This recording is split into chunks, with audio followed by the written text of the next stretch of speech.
সোজা কথা, এই হামলাগুলো আমি মনে করি সারা বিশ্বের মুসলমানরা, আরব দেশগুলো, আরব লীগ, ওআইসি সহ সবাই সম্মিলিতভাবে নিজেদের উপরে হামলা হয়েছে বলে ধরে যদি না নেয়, তাহলে আগামী দিনে এই ক্ষুদ্র ইসরায়েলি রাষ্ট্র পার্শ্ববর্তী দেশগুলো দখল করে, তারা তো ইতিমধ্যে এমন কিছু বলতে চাচ্ছে যে আরব দেশের কিছু অঞ্চল দখল করে নিয়ে প্যালেস্টাইনদেরকে সেখানে থাকতে দেওয়া হোক। এটাও তো বলা হচ্ছে। এই অডাসিটি তারা কোত্থেকে পাচ্ছে? এই অডাসিটি তারা পাচ্ছে পশ্চিমা দেশগুলোর আশকারার কারণে এবং আমেরিকা যুক্তরাষ্ট্রের প্রত্যক্ষ মদদে। ইরানের সামরিক পারমাণবিক হামলায় ইসরায়েলের এমন কাণ্ডে আপনি কি বলবেন? ইরানের পারমাণবিক কেন্দ্রে ইসরায়েলি হামলা তো ইরান কেন, তারা কোথায় না হামলা চালাচ্ছে? তারা তো মুসলিম বিশ্বকে বৃদ্ধাঙ্গুলি দেখাচ্ছে আজকে এত বছর যাবৎ। সারা মুসলিম বিশ্বকে তারা বৃদ্ধাঙ্গুলি দেখাচ্ছে এবং সারা মুসলিম বিশ্বকে তারা বিন্দুমাত্র পরোয়া করে না। এটা সাম্প্রতিক সময় তো আমরা এমনভাবে করুণভাবে লক্ষ্য করছি যে এই গত 2 বছর আগ থেকে, সেপ্টেম্বর থেকে আজ অবধি 50,000-এর উপরে আপনার প্যালেস্টাইনি নারী, শিশু সহ এই যে নির্বিচারে এই যে গণহত্যাটা করলো, আপনার কি এটা কি মানে সারা বিশ্ব আমি মনে করি পশ্চিমা বিশ্বের আশকারা না পেলে, বিশেষ করে আমেরিকা যুক্তরাষ্ট্রের আশকারা আশ্রয় না পেলে এটা কি সম্ভব হইতো কখনো? ইসরায়েল এমন একটা দেশ, সে যতই মেধায় মননে শক্তিশালী হোক না কেন, আরব দেশগুলো বেষ্টিত একটা দেশ ভূমধ্যসাগরের তীরে, সেখানে এই মুসলিম বিশ্বের যে সম্পদ আছে, যে জনগোষ্ঠী আছে, যদি এরা যদি ওদের এই জনশক্তি, জনসম্পদ, অর্থের যদি মানে বিন্দু মাত্র খরচ করে, তাহলে ইসরায়েল নামক যে একটা দেশ পৃথিবীতে আছে থাকার কথা ছিল না। সেই ইসরায়েল এরকম অডাসিটি দেখেই যাচ্ছে একটার পর একটা। আপনি ইরান হামলা করছে, এটা মামুলি ব্যাপার, এটা তারা হামলা, এর আগে ইরানে তাদের হামলা করে তাদের ইরানের অনেক নেতৃস্থানীয় সামরিক কমান্ডার তারা মেরে ফেলছে। তারা লেবাননে হামলা করছে, তারা হিজবুল্লাহর উপর হামলা করছে, তারা হামাসকে নিশ্চিহ্ন করছে। হামাসকে নিশ্চিহ্ন করার দায়িত্ব তো ইসরায়েলের না, সেটা মুসলমানরা বুঝবে, ঠিক আছে? এখন সবচেয়ে বড় কথা এটা, এখন আর কেউ যদি বলে যে ইসরায়েল এই প্যালেস্টাইন যুদ্ধটা এটা একটা মানে 2টা দেশের যুদ্ধ, আমি আর এটা বলতে চাই না। এটা একটা ক্রুসেড, এটা এই ক্রুসেডের পিছনে প্রচ্ছন্নভাবে পশ্চিমা বিশ্বের বিভিন্ন ইন্ধন আছে, বিশেষ করে আমেরিকা যুক্তরাষ্ট্রের ইন্ধন আছে, যাতে করে বিশ্বের মুসলমানরা তাদের ঋত গৌরব ফিরে পেতে না পারে।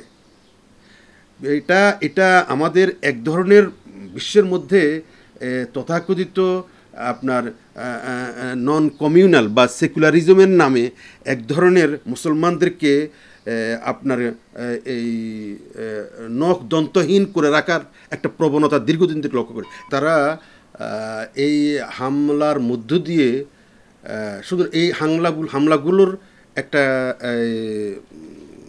সিকোয়েন্স আছে, একটার পর একটা, প্রত্যেকটা হামলার একটা তাৎপর্য আছে। তারা পার্শ্ববর্তী দেশগুলোতে হামলা করছে, লেবাননে হামলা করছে। দেখুন তারা যে হলোকাস্টের কথা বলছে, ইসরায়েল যে হলোকাস্টের কথা বলছে, তাদের মধ্যে এখন যেটা কাজ করছে সেটা হচ্ছে মুসলিম নিধন। এই প্যালেস্টাইন নিধন মানে হচ্ছে তারা মুসলিম নিধন, এটারও তাদের এখন এটার পেছনে শক্তি যোগাচ্ছে যারা, এটা আপনি সবাই জানেন। ইসরায়েলকে বলা হয় আমেরিকা যুক্তরাষ্ট্রের নটি বয়। তো এই নটি বয়কে আশকারা এমন দিয়েছে, এখন এই নটি বয় আর কথা শুনছে না, এই অবাধ্য বালকটি আর কথা শুনছে না। মাঝে মাঝে ওয়ার্ল্ডের চাপে, মানবতার চাপে, তাদের যে মধ্যপ্রাচ্যে তাদের এলায় আছে তাদের চাপে কখনো কখনো ইসরায়েলকে তারা লোক দেখানো চাপ দেয় এই সিজ ফায়ারের জন্য, যুদ্ধ বন্ধের জন্য, জেনোসাইড বন্ধের জন্য। এটা শুধুমাত্র আইওয়াশ এবং এটা শুধুমাত্র লোক দেখানো। মূলত তারাও চাচ্ছে মুসলমানদেরকে, সারা বিশ্বের মুসলমানকে মানে বউকে কিলিয়ে ঝিকে শিক্ষা দেওয়া এটার সামিল। তারা এই এই আঘাতের মধ্য দিয়ে, এই স্ট্রাইকের মধ্য দিয়ে, এই জেনোসাইডের মধ্য দিয়ে মুসলিম বিশ্বকে এই বার্তা দিতে চাচ্ছে যে মুসলিম তোমরা বেশি বাড়তে যাইও না, তোমরা বেশি বাড়তে যাইও না। অতীতে এই প্যালেস্টাইনকে কেন্দ্র করে তারা এই যে একটা সম্পূর্ণ একটা অন্যায্য একটা পৃথিবীর ইতিহাসে এরকম একটা অন্যায্য কজ পৃথিবীর ইতিহাসে নাই। সেটা কি? সেখানকার বসতিদেরকে উচ্ছেদ করে আরেকটা অঞ্চল থেকে আসা লোকরা সেখানে সেটেল হওয়া। এটা আপনি কি এটা কি সোজা জিনিস মনে করছেন? এই বিস্ফোড়া, এই যে মধ্যপ্রাচ্যে ইসরায়েলটা একটা এই বিস্ফোড়া যারা আমদানি করেছে আজ থেকে 70 বছর আগে, তারা তো ইতিহাসে আজকে ঘৃণিত, কোনো সন্দেহ নাই। কিন্তু আজকে আমরা যারা মুসলিম বিশ্বে নেতারা আছে, মুসলিম বিশ্ব নেতৃত্ব দিচ্ছে মুসলিম উম্মার, তাদের জানা উচিত, তাদের বোঝা উচিত যে এটা শুধু প্যালেস্টাইনকে আক্রমণ নয়, এটা মুসলিম উম্মার উপরে আক্রমণ, এটা ইসলামের উপরে আক্রমণ। এবং ইসলামের যে একটা চিরন্তন এবং সারা বিশ্বব্যাপী এক ধরনের জয় জয়কারের প্রতিধ্বনি বা জয়ধ্বনি শোনা যাচ্ছে, বা এক ধরনের সৌন্দর্য সারা বিশ্বে ছড়িয়ে পড়ছে, যেটা নানাভাবে কেউ কেউ ইসলামোফোবিয়া হিসাবে দেখতে চাচ্ছে। কিন্তু এটা তো সত্য যে ইসলামের একটা সৌন্দর্য সারা বিশ্বে আছে।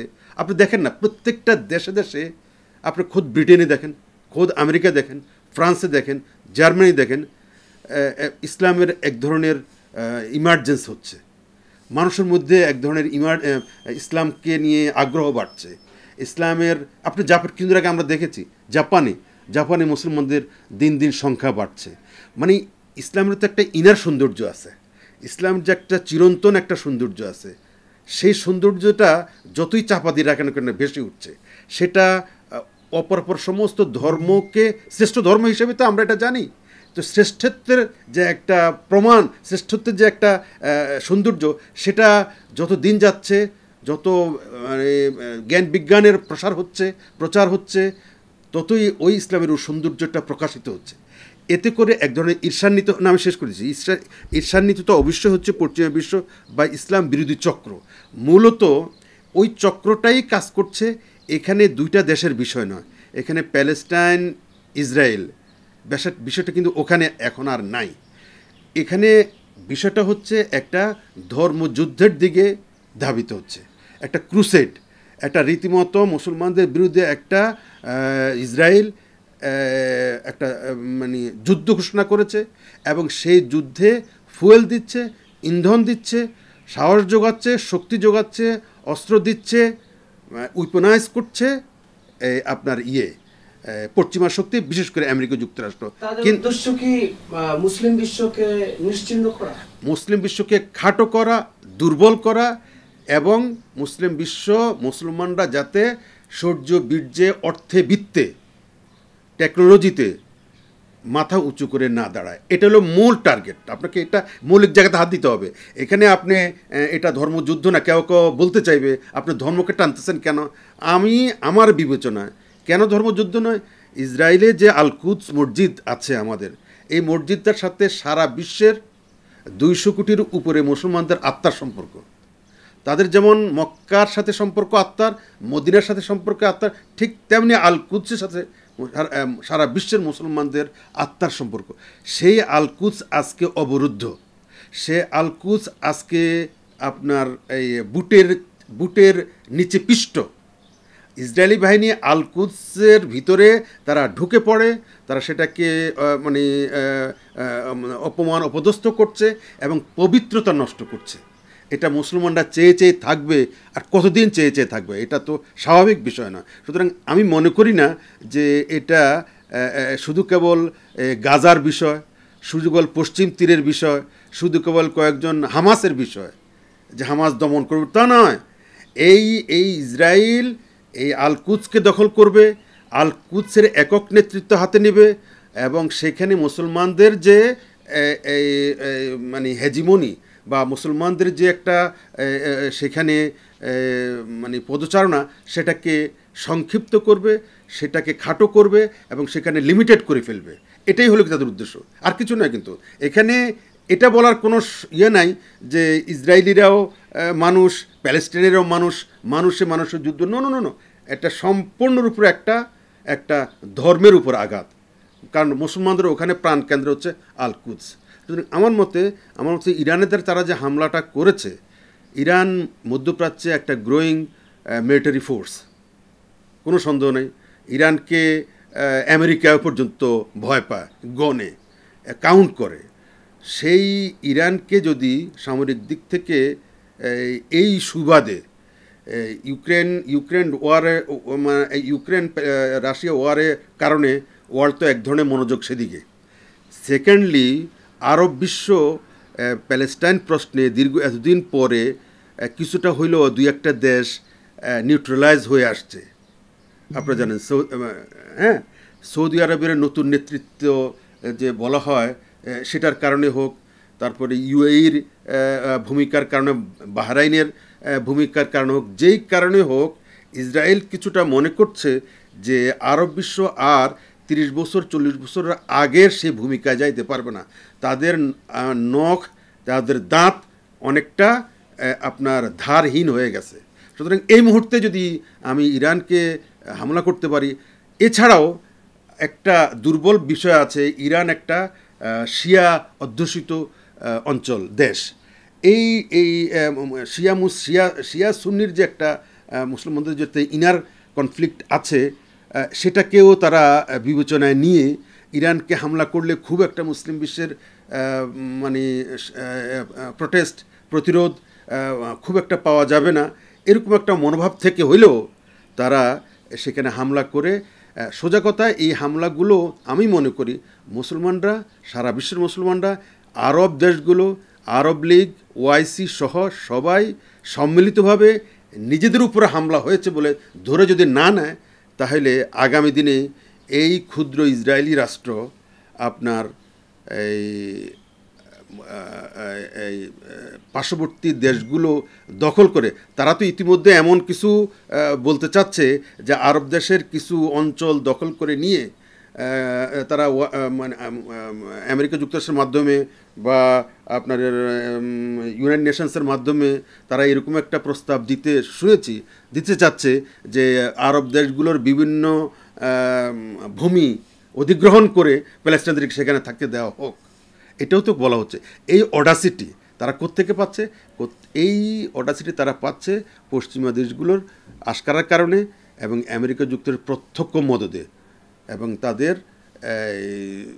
তারা যদি এই পশ্চিমা বিশ্ব, বিশেষ করে আমেরিকা, এখানে একটা যদি আনরেস্ট জিয়ে রাখতে পারে, আনরেস্ট জিয়ে রাখলে অস্ত্র বেচা কেনার একটা ব্যবস্থা হয়, তারপর একটা ডিল হয়।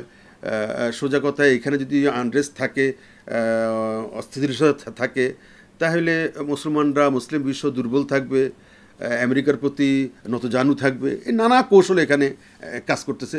তো সর্বশেষ যে আমি কথাটা বলবো, ইরানের উপরে হামলাটা এটা ধরে নেওয়া হচ্ছে, এটা করবে তারা, ঠিক আছে?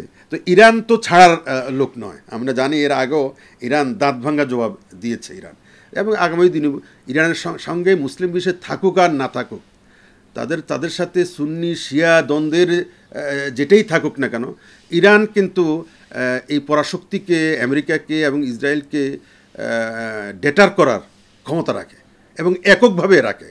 যদি এর সাথে মুসলিম বিশ্ব যোগ হয়, ওয়েল, না হলেও তারা এটাকে ডেটার করার, প্রতিরোধ করা, প্রতিশোধ নেওয়ার জন্য ইরান, আমার তো মনে হয়, প্রস্তুত, এবং সেটা তারা করবে। এই হামলায় ইরানের রেভলিউশনারি গার্ডের প্রধান ও 2 বিজ্ঞানী নিহত হয়েছে। প্রশ্ন হচ্ছে, অনেকে বলছে খোমেনি সাহেব বেঁচে আছে কিনা। না, আমার মনে হয় বেঁচে এতক্ষণে হয়তো আমরা জেনে যেতাম। আর বেঁচে না থাকলেও ইরান এমন একটা দেশ, বিপ্লবের পরের দেশ। ওই দেশটা তো, ইরানটা এই একটা ইসলামী রেভলিউশনের পরে এই দেশটা গঠিত হয়েছে। সুতরাং ওখানে বিপ্লবী চেতনা মানুষের রন্ধ্রে রন্ধ্রে গ্রথিত হয়ে আছে। ঠিক আছে, একটা বিপ্লবী যে চেতনাটা, যে চেতনার উপরে ভিত্তি করে ইরান রাষ্ট্রটা, ইরানের যে বর্তমান গভর্নমেন্ট প্রতিষ্ঠিত হয়েছে, সেই চেতনাটা, সেই বিপ্লবী ধারণাটা, বিপ্লবী চেতনাটা মানুষের রন্ধ্রে রন্ধ্রে গ্রথিত হয়ে আছে, গভীরভাবে প্রথিত। সেখান থেকে তারা মরলে শহীদ বাঁচলে গাজী, এই ধরনের মনোভাব নিয়ে ইরানিরা চলে। সেই ক্ষেত্রে খোমেনি, তাদের যে সর্বোচ্চ ধর্মীয় নেতা, উনি মারা গেলেই যে সেখানে একটা শূন্যতা তৈরি হবে, বা হয়তো টেকনিক যদি আল্লাহ না করুক মারা গিয়েও থাকেন, এবং সেটা তারা রাষ্ট্রীয় বিভিন্ন কৌশলের কারণে হয়তো রাখতে পারেন, বা এটা সারা বিশ্বে এই নিয়ম আছে যে প্রধান নেতা যদি কিছু হয়ও, এমনকি প্রধান নেতার অসুখ বিসুখ হইলেও তো জাতি জানতে পারে না। এটা এক ধরনের জাতীয় প্রভাব পড়ার সম্ভাবনা থাকে। তো আমি জানি না আপনি কোত্থেকে সংবাদটা পেয়েছেন, বা তো আমি এখনও নিশ্চিত নই। তো যদি হয়ও না হয়, মানে কামনা করি, হইলেও সেটা তাদের বিপ্লবী চেতনার উপরে, তাদের এই রেভলিউশনারি মনোভাবের উপরে খুব একটা প্রভাব পড়বে বলে আমার মনে হয় না। তাদের ফরেন পলিসি, বিশেষ করে ইসলামী শত্রুদের উপরে তাদের যে অ্যাগ্রেসিভ মনোভাব, এবং ইসলাম বিদ্বেষীদের উপরে তাদের যে মনোভাব, মানে এটার ব্যত্যয় বা হেরফের হবে বলে আমি মনে করি।